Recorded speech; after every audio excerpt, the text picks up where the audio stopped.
अच्छा, इसमें मुझे आपको वो भी दिखानी थी डायरेक्ट, उसको भी करते हैं अरेंजमेंट। चलो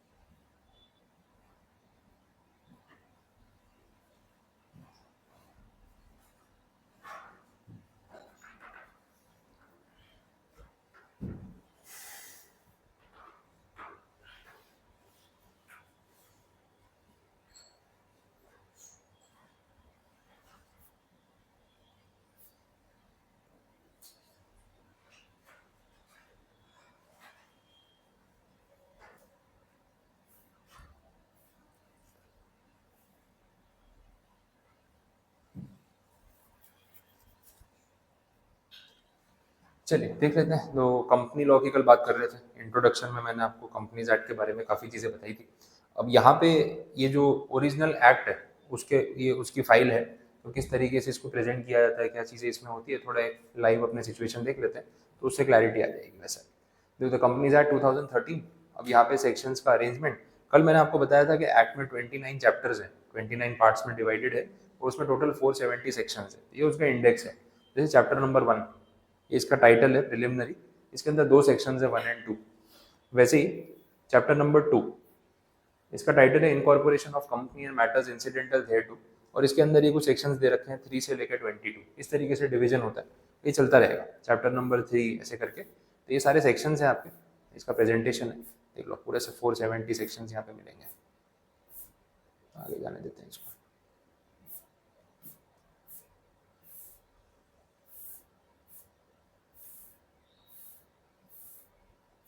ठीक है, ये पूरी क्वांटिटी है इसकी।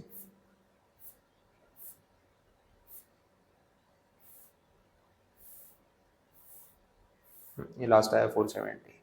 देखो 470 के बाद 7 शेड्यूल्स, ये अपन ने बातें की थी, शेड्यूल नंबर 3, शेड्यूल नंबर 7। तो this is the list of schedules, ये एक्ट के लास्ट में लिखे होते हैं, वैसा है। अब देखो स्टार्ट को जिस तरीके से हो रहा है, प्रेजेंटेशन है। कंपनीज एक्ट 2013, ये 2013 का 18th नंबर का एक्ट जो पास हुआ था, इसलिए वैसे मेंशन किया हुआ है। और यहाँ से एक्ट शुरू हो चुका है। Section number 1 short title, extend commencement application, और कंपनी का मतलब एक्ट का नाम पूरे इंडिया में एप्लीकेबल है, सब जनरल बातें लिखी है, और ऐसे कंटेंट आपको मिलता जाएगा। इसको बोला जाता है bare act, this is the original act. तो सरकार ने जो कानून बनाया, इसकी ओरिजिनल लैंग्वेज ये इस तरीके से है। हम जो बुक में पढ़ते हैं वो लैंग्वेज थोड़ी सी सिंप्लीफाइड होती है, बिकॉज ऐसी लैंग्वेज को पढ़ना बहुत टिपिकल हो जाता है, और इन बिटवीन सेक्शंस में मैंने ये लैंग्वेज रखी भी हुई है, तो आपको डिफरेंस पता चलेगा कि कितनी टेक्निकली लिखी है। क्योंकि ना एक एक वर्ड का अपना मतलब है, अपने आंसर जब लिखते हैं तो आप अपने वर्ड्स में फ्रेम करते हो, बट लॉ में ऐसा नहीं चलता, बिकॉज इसी सेक्शन के बेस पे कोर्ट में आर्ग्यूमेंट होते हैं, और सही कौन है गलत कौन है वो साबित होता है। तो जो कानून बनाया जाता है उसमें एक एक वर्ड इतना सोच के रखा जाता है कि बाद में उस लैंग्वेज का मिस यूज नहीं होना चाहिए, वैसी बात। तो this is the original document, इसकी बात हो रही है। और लास्ट में मैं आपको वो शेड्यूल्स बता देता हूँ।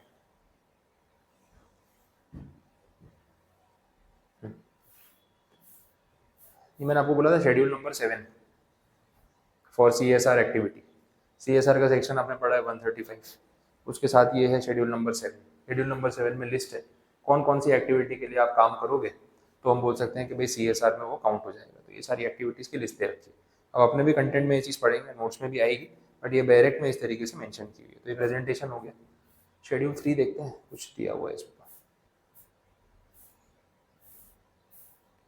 शेड्यूल 6,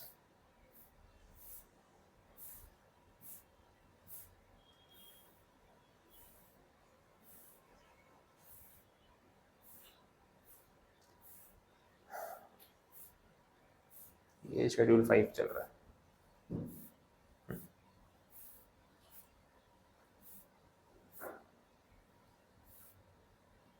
शेड्यूल 4 इंडिपेंडेंट डायरेक्टर से रिलेटेड, ये आ गया शेड्यूल नंबर 3।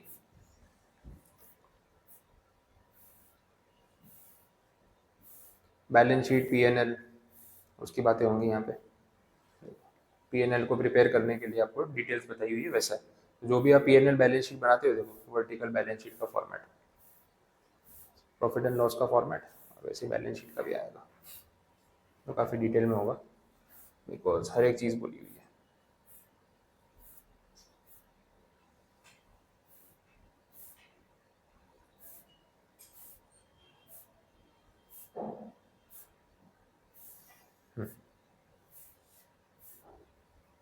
देख लो ये बैलेंस शीट का फॉर्मेट है। अब ये शेड्यूल 3 में दे रखा है वर्टिकल बैलेंस शीट, और आप ऐसे ही बनाते हो, फॉर्मेट आया यहाँ से, तो इसका सोर्स है पैसा। ठीक है, तो ये सब चीज़ें होती है। तो ये एक्ट एक्चुअली में कैसा है देख लो, ये इसका प्रेजेंटेशन है। तो ये आपको सिर्फ नॉलेज के लिए बता रहा हूँ कि इस तरीके से एक्ट जो है वो देखते हैं, उसको रिफर करते हैं। और वैसे ही एक अमेंडमेंट एक्ट है, वो भी बता देता हूँ।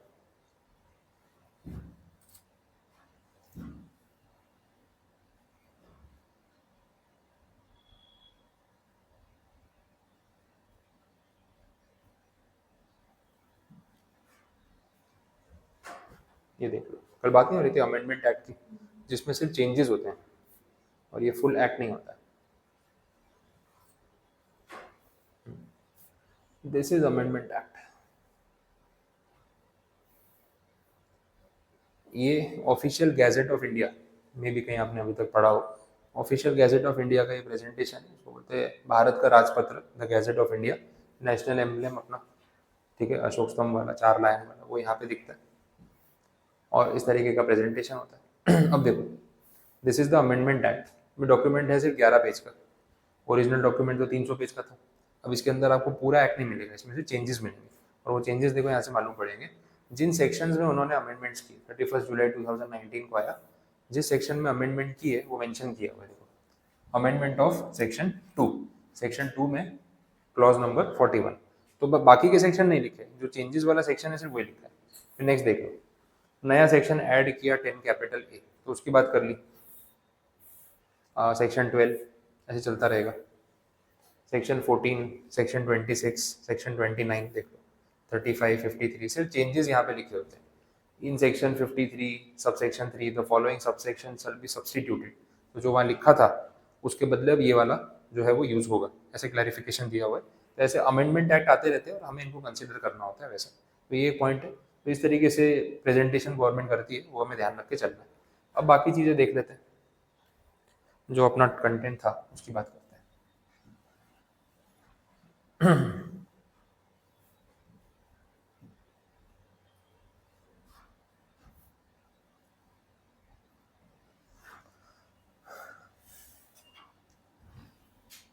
चलिए देखें, तो इंट्रोडक्शन कल हमने देखा था, उसको स्किप करके आगे बढ़ते हैं। नेक्स्ट कैरेक्टरिस्टिक्स पे बात हो रही थी, ये सारे पॉइंट्स पता चल गए थे आपको, ROC and everything, J Irani committee, ये सब पे बात हुई। ईज ऑफ डूइंग बिजनेस, ये सब पॉइंट्स थे। नेक्स्ट टॉपिक यहाँ से स्टार्ट हो रहा है, this is the definition of company law. अब डेफिनेशन वाले पॉइंट पे बात करूँ तो बहुत अच्छी चीज़ है, आपके फेवर में। इन्होंने डेफिनेशन बहुत सिंपल तरीके से बनाई है। पहले तो डेफिनेशन का सेक्शन ध्यान रखना है, it is section number 2, company act का सेक्शन 2 जो है वो पूरा डेफिनेशन का सेक्शन, पहले ये ध्यान रखना है। अब बोला कि कंपनी वर्ड का मतलब क्या होता है, उस लेवल पे जा रहे हैं। तो बोला कंपनी जो है वो एक लैटिन वर्ड पे से डिराइव हुआ, और बोला coming together for earning some profit. Simple बोल सकते हैं, it is association of persons who are coming together for earning profit. Company का मतलब ही वही है कि हम सब लोग एक साथ आए और हमारा इंटेंशन है प्रॉफिट कमाने का, प्रॉफिट मोटिव वैसा है। अदरवाइज भी हो सकता है, लेकिन इन जनरल ये बोला है। फिर बोला company is a corporate body, it is a legal person. Artificial person बोलते हैं, कंपनी अलग इंसान है। जैसे रिलायंस इंडस्ट्री अगर आपने फ्रेम कर ली, तो रिलायंस इंडस्ट्री और मुकेश अंबानी दो अलग लोग हैं। Mukesh Ambani is a natural person, real person, Reliance industry is an artificial person, ये देखा जाता है। तो बॉडी कॉर्पोरेट और लीगल पर्सन, ये टर्म्स यहाँ पे यूज होंगे, वैसे आपको समझना है। लैटिन फ्रेज अगेन, बोले कॉर्पोरेशन वर्ड कहाँ से आया, बोले कॉर्पस, लैटिन वर्ड है कॉर्पस, वहां से आया, उसका मतलब बॉडी। तो एक ही बात हो गई। अच्छा, एक कंपनी अगर क्रिएट होती है तो कैसे क्रिएट होती है, तो बोला या तो पार्लियामेंट के स्पेशल एक्ट के थ्रू क्रिएट होती है, या फिर अदरवाइज कंपनी लॉ के थ्रू क्रिएट हो सकती है। इस पर आगे बात करेंगे। जैसे कुछ एंटिटीज ऐसी है, ये एग्जांपल देख लो आप, कौन सी कंपनी है, LIC जो है वो पार्लियामेंट में एक स्पेशल एक्ट के थ्रू क्रिएट की गई, सरकार की सबसे बड़ी कंपनीज में से एक है। इसके लिए 1956 में एक एक्ट पास हुआ, दैट इज LIC एक्ट 1956।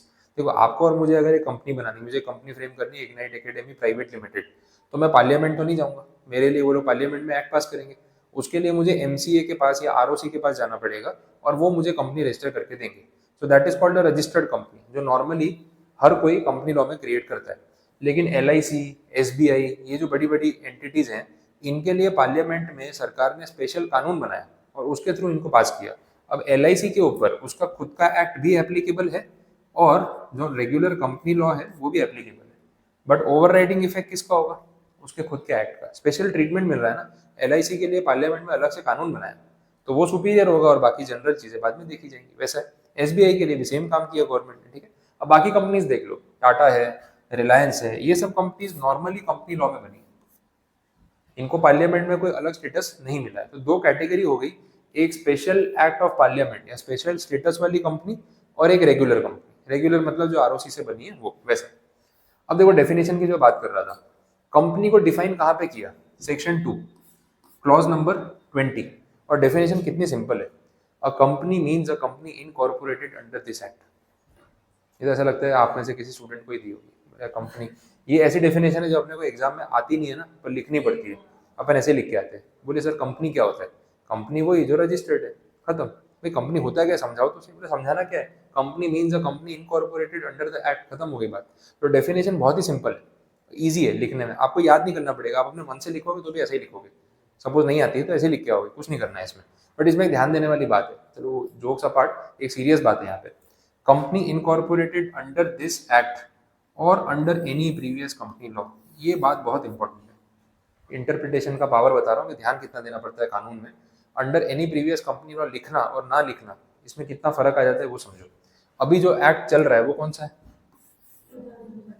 ठीक है, लेकिन इसके पहले भी तो कोई कानून था 1956 वाला। अगर आपने मान लो 2003 में कंपनी रजिस्टर की थी, तो तब कौन सा एक्ट एप्लीकेबल था? 1956 वाला। और उसके बाद 2013 में एक्ट चेंज हो गया, ये तो चला गया। अब 2013 में जब नया कानून आ गया, तो इस कंपनी का क्या ये फिर से रजिस्टर करानी पड़ेगी या ये कंटिन्यू कर सकती है विदाउट री रजिस्ट्रेशन? ये सवाल है, वो डिपेंड करता है इस पे। इसमें लिखा है एक कंपनी का मतलब company incorporated under this act. ये दिस एक्ट का मतलब क्या? 2013 वाला एक्ट। और under any previous company law, मतलब जिन लोगों ने 1956 वाले एक्ट में कंपनी रजिस्टर करवाई थी वो भी कंपनी है, यहाँ लिख दिया ना वो भी कंपनी है, तो उनको फिर से रजिस्ट्रेशन कराने की जरूरत नहीं है। अगर मान लो ये बात नहीं लिखी होती तो इसका मतलब ये हो जाता है कि 2013 से पहले जो कंपनी बनी थी ना वो कंपनी है ही नहीं, तो वापस रजिस्ट्रेशन कराओ। तो इंडिया में 15-16 लाख कंपनीज है, 2013 के पहले भी 8-10 लाख कंपनीज तो होंगी, सबको फिर से री रजिस्ट्रेशन कराना पड़ेगा, तो वो इनवैलिड हो गई। कितना अननेसेसरी है। तो बोला 2013 से पहले 1956, उसके पहले भी था 1912, 1898, कोई भी साल में आपने कंपनी रजिस्टर कराई हो ना इंडिया में, सब वैलिड है और सब इस डेफिनेशन में कवर हो जाती है। ये बात यहाँ पे इन्होंने क्लैरिफाई की। अब समझ आ रहा है, क्लियर हुआ? तो देखो छोटी सी बात का मतलब कितना डिटेल में निकलता है। अच्छा, जो लोग कंपनी में कंट्रीब्यूट करते हैं, जो पैसा लगाते हैं, उनको क्या बोलते हैं? मेंबर्स। और उनको उस कैपिटल में जो हिस्सा मिलता है उसको क्या बोलते हैं? Share, share capital. तो इन्वेस्टर्स को मेंबर्स बोला जाता है और जो पैसा लगाते हैं उसके बदले जो उनको हिस्सा मिलता है उसको बोलते हैं शेयर। ये कंपनी में कोई एक अकेला इंसान नहीं होता ना, मल्टीपल लोग होते हैं, वैसा। अब आ रहे हैं नेचर और कैरेक्टरिस्टिक्स ऑफ अ कंपनी। ये सब रिपीट चल रहा है, मैं आपको सिर्फ एक बार रिकॉल करा रहा हूँ क्योंकि WT का सेम कंटेंट है, तो उसमें भी यही टॉपिक्स थे एज इट इज, कोई फर्क नहीं है उसमें। अब बोला कंपनी के कैरेक्टरिस्टिक्स में क्या क्या है, एक एक पहले जनरली डिस्कस करते हैं, डिटेल में कल जाएंगे, अभी लैंग्वेज के साथ आज नहीं पढ़ने वाले। पहले बोला है कॉर्पोरेट पर्सनैलिटी, कंपनी की अपनी एक पर्सनैलिटी, कंपनी का अपना नाम, उसका अपना एड्रेस, उसकी अपनी प्रॉपर्टी, अपनी प्रीमाइसेस, ये सब होता है, this is corporate personality. Company भी एक पर्सन है, आर्टिफिशियल पर्सन, ठीक है, जैसे अपन बात कर रहे थे रिलायंस की। कंपनी सिटीजन होती है क्या, ये सवाल पूछा गया। अब सिटीजनशिप के लिए एक एक्ट है, उसको बोलते हैं इंडियन सिटीजनशिप एक्ट 1955। उस कानून के हिसाब से इंडिया का सिटीजन वो हो सकता है जो रियल और नेचुरल पर्सन हो और जो ह्यूमन बींग हो, ये वहाँ पे लिखा है। अब कोई कंपनी ना ह्यूमन बींग होती है, ना रियल पर्सन होती है, ना नेचुरल पर्सन होती है, कंपनी तो आर्टिफिशियल होती है। तो कंपनी एक पर्सन हो सकती है लेकिन कंपनी सिटीजन नहीं हो सकती, वरना 16 लाख कंपनीज भी इंडिया की पॉपुलेशन में ऐड हो जाती है। तो वैसे ही बहुत सारी पॉपुलेशन है, अपने को जरूरत नहीं है, तो बोला कि इसमें कवर नहीं होगी। नेक्स्ट, क्या कंपनी की कोई नेशनैलिटी होती है, रेसिडेंशियल स्टेटस होता है? यस होता है, इंडियन कंपनी है ना, और दूसरा foreign company, American company, British company, Chinese company, ये सब होता है ना, ये दोनों चीज़ें होती हैं।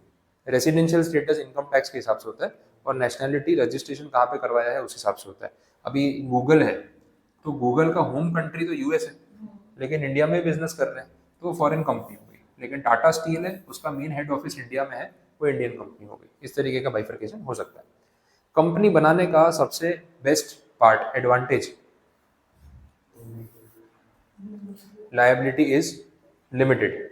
अगर आप कंपनी बनाते हो, सपोज अपन सब मिलकर कंपनी बनाते हैं, तो कितना पैसा आप लगाना चाहोगे आपकी कैपेसिटी पे डिपेंड करता है। हम सब ने डिसाइड किया कि 2-2 लाख रुपए लगाएंगे पर पर्सन, 2 lakhs पर पर्सन, ठीक है। हम सपोज 50 लोग हैं, टोटल कैपिटल कितनी हो गई, 1 करोड़ लगा दिए, सबने 2-2 लाख कंट्रीब्यूट कर दिए, सबको हिस्सा मिल गया। अब इस 1 करोड़ से बिजनेस शुरू हुआ, असेट्स खरीदी, ऑफिस बनाया, फैक्ट्री सेट की, मशीन्स लगाई, कल को लॉस हो गया, तो हम सबकी जिम्मेदारी कितनी, 2 लाख रुपए, उससे ऊपर की नहीं। हम सब 2-2 लाख रुपए दे चुके हैं। अब अगर कंपनी लॉस में चली जाए और हम सब पे और उधार चढ़ जाए, हम में से कोई भी पे करने के लिए लायबल नहीं है। क्यों ऐसा? कि भाई कंपनी की लायबिलिटी होती है लिमिटेड, कंपनी अलग पर्सन है, हम अलग पर्सन है, हम सब तो इंडिविजुअल्स हैं, हम सब ने मिलकर एक कंपनी बनाई और उस कंपनी में ये पैसा लगा दिया। अब कंपनी जो चाहे करे। अब कंपनी की अपनी असेट्स, कंपनी की अपनी लायबिलिटी, हमारा कुछ नहीं। हमारे पैसों से कंपनी ने असेट खरीदी, हमारे पैसों से उन्होंने बिजनेस किया, लायबिलिटीज हुई, पे ऑफ करते गए, प्रॉफिट में चल रहा है तो ठीक है, बट लॉस हुआ तो हम सब इंडिविजुअली इससे ऊपर 1 रुपया भी देने के लिए लायबल नहीं। This is the best part in case of a company. यही अगर आपका प्रोप्राइटरशिप या पार्टनरशिप बिजनेस होता तो लायबिलिटी अनलिमिटेड, लोगों का घर बिक जाता है, गाड़ियां बिक जाती है, पर्सनल सोना गहना बेच के पैसा देना पड़ता है। तो प्रोप्राइटरशिप का सबसे बड़ा ड्रॉबैक ही हुई है, कंपनी बनाने का सबसे बेस्ट एडवांटेज ही हुई है। समझ आया, liability is always limited. Next, एक टर्म है, बड़ा पॉपुलर टर्म है, इसको बोलते हैं परपेचुअल सक्सेशन। एक स्टेटमेंट यूज होता है, बोले पीपल में come and go, company will be for ever. लोग आते जाते रहेंगे, कंपनी हमेशा के लिए होती है। जैसे अपना टाटा ग्रुप है, टाटा ग्रुप ने अपना बिजनेस शुरू किया था 1868 में। आज देख लो कौन सा ईयर है, 2025 आ रहा है, आज भी टाटा चल रही है ना। पर टाटा के फाउंडर्स में से आज कोई जिंदा है? तब का कोई मैनेजर, कोई स्टाफ, कोई ओनर, कोई इन्वेस्टर, एक भी नहीं होगा। तब का टाटा और आज के टाटा में कोई कॉमन पर्सन नहीं है। अभी तो रतन टाटा थे, वो भी रिसेंटली एक्सपायर हो गए। तो लेगेसी तो चलती जा रही है, कंपनी आज भी चल रही है, लेकिन लोग बदलते जा रहे हैं। That is called perpetual succession. Company की एक्सपायरी डेट नहीं होती, 500 साल पुरानी कंपनी भी एग्जिस्ट कर सकती है। क्लियर, ये समझ आ गया। Next, separate property. अब जैसे रिलायंस की बात करें, अपने यहाँ पता है हजीरा में रिलायंस का प्लांट है, देखा है आपने? तो जो रिलायंस का प्लांट है वो किसके नाम पे है? वो जमीन, वो प्रॉपर्टी, मशीन्स किसके नाम पे? मुकेश अंबानी एंड फैमिली के पर्सनल नाम पे होगी वो, या कंपनी के नाम पे हो सकती है? हो सकती है डेफिनेटली। तो कंपनी अपने नाम पे सेपरेट प्रॉपर्टी परचेज कर सकती है और उसमें किसी इंडिविजुअल की ओनरशिप नहीं होती। ये बड़ा कॉमन कैरेक्टरिस्टिक है, ये चलेगा। वैसा लाइबिलिटीज भी हो सकती है, लोन भी ले सकते हैं कंपनी के नाम पे, उसमें प्रॉब्लम नहीं। बाकी कैरेक्टरिस्टिक्स में शेयर्स की ट्रांसफरेबिलिटी, ये तो अपने को पता है, स्टॉक मार्केट में चलता रहता है ना। जो पब्लिक लिमिटेड वाली कंपनीज हैं और जो लिस्टेड हैं, उनके शेयर्स मार्केट में ट्रेड होते रहते हैं, लोग खरीदते बेचते रहते हैं।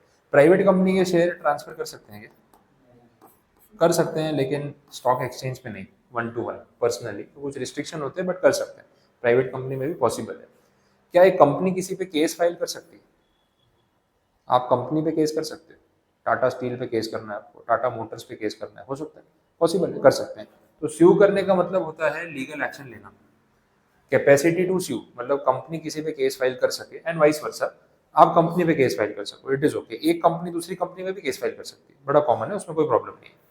कॉन्ट्रैक्ट, एक कंपनी कॉन्ट्रैक्ट में एंटर करने के लिए एलिजिबल है, आपने इंडियन कॉन्ट्रैक्ट एक्ट पढ़ा है, डेफिनेटली एलिजिबल है, तो वो राइट्स भी है उनके पास। लिमिटेशन ऑफ एक्शन, ये अच्छा पॉइंट है।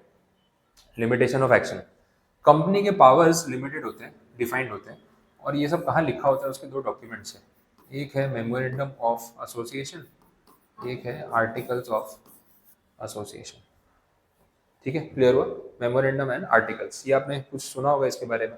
मेमोरेंडम में कंपनी की static details, fix data, company का नाम, उसका एड्रेस, ये वो, आर्टिकल्स में कंपनी के rule regulation, day to day working rules, इसके बाहर कंपनी कुछ भी करे तो इलीगल, इसके विद इन ही वो काम कर सकते हैं। मतलब कंपनी के पावर्स की भी एक रेंज है जो डिफाइंड है, वैसे बोला हुआ है। Separate management, again very practical point. देखो कंपनी में इन्वेस्ट करने वाले लोग अलग होते हैं और कंपनी चलाने वाले लोग अलग होते हैं। आप चाहो तो रिलायंस का एक शेयर आज 1500 रुपये में खरीद सकते हो, अभी स्प्लिट हो गया शेयर और वैल्यू प्राइस कम हो गया, आप खरीद सकते हो।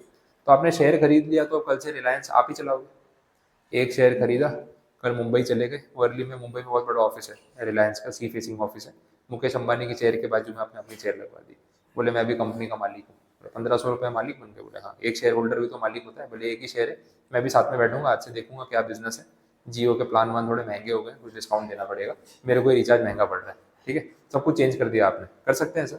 नहीं, बिकॉज उसके लिए आपको फिर वो पोस्ट पे अप्लाई करना है तो उसका प्रोसीजर अलग है। बात ये है कि जिनके पास पैसा है उनके पास टाइम नहीं है या तो नॉलेज नहीं है, और जो पढ़े लिखे हैं जिनके पास नॉलेज है उनके पास पैसा नहीं है, और दुनिया ऐसी चलती है।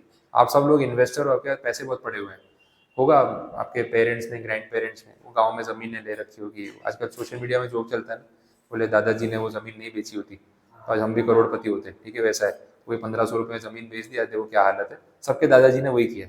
किसको तो कौन है जिनके दादाजी ने खरीदी, हाँ खरीदी किसने और किसने नहीं बेची वो कौन है, वो नहीं मिल रहा है। सब यही बोलते हैं, बोले हमारी बहुत ज़मीनें थी, तब बोले बेच दी, ये कर दिया वो कर दिया, तब 500 रुपये बेच दिया, 5 करोड़ की होती, बोले तो किसी ने तो खरीदी होगी ना, सब बेच ही रहते हैं, जा आ रही है, तो ये सब बातें चलती रहती है। अब पॉइंट यहाँ पे ये है कि जो पैसा जिनके पास है उनके पास शायद बिजनेस एक्यूमेंट नहीं होगा कि कैसे एक बड़ी कंपनी को चलाया जाए। और आप लोगों ने शायद आईआईएम से एमबीए कर लिया होगा, आईआईटी से बीटेक कर लिया होगा, आपके बड़ी बड़ी कॉलेजेस से पढ़े होंगे, तो आपको ये पता है कि बिजनेस को रन कैसे करना है, और फंड्स नहीं है अपने पास क्योंकि अपने दादाजी ने जमीन बेच दी थी। अब जिनको बेची थी उनसे पैसा मांगना पड़ेगा, ये दो लोगों को मिलाना बहुत जरूरी है, इन्वेस्टर्स और मैनेजमेंट। तो जो कंपनी का फॉर्मेट है यूजुअली उसमें ऐसा होता है कि मैनेजमेंट अलग है और ओनर्स अलग है, इन्वेस्टर कोई और है, कंपनी कोई और चला रहा है, but this is not compulsory. आप चाहो तो उल्टा भी कर सकते हो, खुद का पैसा लगा के खुद कंपनी मैनेज कर सकते हो, प्राइवेट लिमिटेड बना लो, बट पब्लिक लिमिटेड में यूजुअली ऐसा नहीं होता, ये पॉइंट है। तो ownership and management are different. Next point, voluntary association for profit. Company कोई क्यों बनाएगा? पैसा कमाने के लिए, सीधी बात है, बट इसमें ना एक एक्सेप्शन है, स्टार मार्क लगा रहा हूँ। आजकल ऐसी कंपनीज भी बनती है जो प्रॉफिट मोटिव से नहीं बनाई जाती, कुछ ध्यान में कौन सी कंपनी? सेक्शन 8 कंपनी, ठीक है, section 8 company is not for profit, तो वो भी होता है, वो उसका एक्सेप्शन है। और लास्ट में टर्मिनेशन ऑफ एग्जिस्टेंस, मतलब अगर एक कंपनी क्रिएट की जा सकती है तो कंपनी बंद भी हो सकती है, उसको खत्म भी किया जा सकता है on paper, that is termination of existence. इसके दो स्टेप्स होते हैं, पहले स्टेप को बोलते हैं लिक्विडेशन, आपने टर्म कहीं ना कहीं शायद सुना हो, लिक्विडेशन। और दूसरा जो टर्म है उसमें उसको हम बोलते हैं डिसोल्यूशन, ठीक है, डिसोल्यूशन, कंपनी का एग्जिस्टेंस खत्म कर देना, रजिस्टर में से नाम निकलवा देना। तो लिक्विडेशन में हम क्या करते हैं, असेट बेचते हैं, पैसा इकट्ठा करते हैं, लायबिलिटीज में बांट देते हैं। और डिसोल्यूशन में हम क्या करते हैं, आरओसी के पास जाते हैं, आरओसी को बोलते हैं कि आपके रजिस्टर में हमारी कंपनी का जो नाम लिखा है उसको हटा दो, हमने कंपनी बंद कर दी है। तो जैसे डिसोल्यूशन हो जाता है कंपनी का एग्जिस्टेंस खत्म। तो लिक्विडेशन के बाद डिसोल्यूशन होता है, उसके बाद कंपनी का एग्जिस्टेंस खत्म होता है। सिर्फ लिक्विडेशन करने से कंपनी एग्जिस्ट नहीं करती ऐसा नहीं है, ये ध्यान रखना। चलो, तो ये पॉइंट हुआ। अब मैंने आपको ये पॉइंट्स का जनरल आइडिया दे दिया है, अब इसके बाद यहाँ से इसकी थियरी स्टार्ट हो रही है। थियरी में मेजॉरिटी पॉइंट्स में आपके चीज़ें मैंने कवर कर ली है, कुछ पॉइंट्स ऐसे हैं जहाँ पर थोड़ा बहुत एड ऑन कराना है, तो वो एक बार थियरी गो थ्रू करवा दूंगा, तो वो आज नहीं करेंगे, थोड़ा टाइम अपना लिमिटेशन चल रहा है, तो मैं आज इसको नहीं करवा रहा हूँ। और इसके साथ साथ ना इसमें केस लॉज है, ये केस लॉज मैंने डब्ल्यूटी में भी आपको पढ़ाए थे, एक बार फिर से पूरे गो थ्रू करा दूंगा, तो केसेस के साथ वो पूरा टॉपिक रिवाइज हो जाएगा। अब ये जो केसेस हैं ये बड़े फेमस केस हैं, सोलोमन वर्सेस सोलोमन वाला डब्ल्यूटी में भी था, एमसीक्यू में भी आता था। अब इसमें वर्ड टू वर्ड नहीं जाने वाले, सिर्फ स्टोरी ध्यान रखनी, आप अपने वर्ड्स में उसको एज एन एग्जाम्पल कोट कर सकते हो। केस का नाम और ईयर याद रहे तो ठीक है, नहीं रहे तो कोई बात नहीं, उतना प्रेशर नहीं लेना है, बिकॉज केस लॉज के नाम याद रखना प्रैक्टिकली डिफिकल्ट है। पूरी बुक में ऐसे 200-300 नाम होंगे, कितने केस याद करोगे? हजारों हो सकते हैं, उसके बाहर भी हो सकते हैं, तो नाम याद करने का बर्डन नहीं लेंगे, सिर्फ एग्जाम्पल के तौर पे स्टोरी सुन लेंगे, वैसा है। तो ये सारी चीज़ें मैं कल आपको कंप्लीट कराऊंगा और कैरेक्टरिस्टिक्स अपने पैकअप हो जाएंगे। क्लियर यहाँ तक? कुछ पूछना है, कुछ नहीं समझ आया तो देख लो, कैरेक्टरिस्टिक्स में और कोई पॉइंट हो जिसमें आपको कुछ क्वेरी है तो पूछ लो। डन, कंप्लीट, ठीक, बस तो आज इतना ही रखते हैं, थोड़ा शॉर्ट रखते हैं इसको, बाकी चीज़ें फिर कल डिटेल में डिस्कस कर लेंगे।